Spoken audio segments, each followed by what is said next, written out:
दोस्तों, कभी कभी भौतिक सुख देने वाली चीजें हमारे ही जान का दुश्मन हो जाती है। कानपुर में एक ऐसी ही घटना घटी है कि एक आलीशान कोठी या बंगला बिजनेसमैन पति पत्नी और उनकी नौकरानी की मौत का कारण हो गया है। और बताया जा रहा है और जांच से पता चला है कि इस आलीशान कोठी के खिड़की दरवाजे और भी जो चीजें इसमें लगाई गई हैं सब सेंसर पर हैं, ऑटोमेटिक है। दिवाली के दिन जब ये दोनों पति पत्नी बिजनेसमैन दीपक जलाने के बाद और अपने घर के ही मंदिर में पूजा पाठ करने के बाद मंदिर का जलता दीपक छोड़ करके सोने चले गए और रात में मंदिर के दीपक से ही घर में आग लग गई और हीट की वजह से सारे खिड़की दरवाजे ऑटोमेटिक थे, लॉक हो गए। आग लगी जो उससे धुआं निकला और चारों तरफ घर में फैल गया। बिजनेसमैन पति पत्नी की तड़प तड़प कर दम घुटने से मृत्यु हो गई और वहीं उन दोनों को बचाने गई नौकरानी की भी दम घुटने से ही मृत्यु हो चुकी है। ये सिद्ध होता है कि भौतिकवादी सुख देने वाली चीजें भी हमारे ही जान की दुश्मन कभी कभी बन जाती। उस आलीशान कोठी में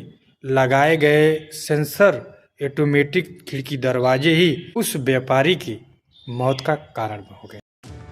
कानपुर काकादेव पांडुनगर में दीपावली की रात उद्योगपति संजय श्याम दासानी की आलीशान कोठी ही उनकी और उनकी पत्नी के साथ नौकरानी की मौत की वजह बनी। उद्योगपति संजय का 3 मंजिला घर ऑटोमेटिक सिस्टम पर बना था, यानी दरवाजे और खिड़कियां सेंसर बेस्ड थे। ड्राइंग रूम में आग लगने के बाद डोर और विंडो ऑटोमेटिक लॉक हो गए। इसके बाद धुएं में तीनों करीब 1 घंटे तड़पते रहे, फिर दम घुटने से तीनों की मौत हो गई। एयर टाइट होने की वजह से धुआं बाहर नहीं निकला और चीखें भी किसी को सुनाई नहीं पड़ी।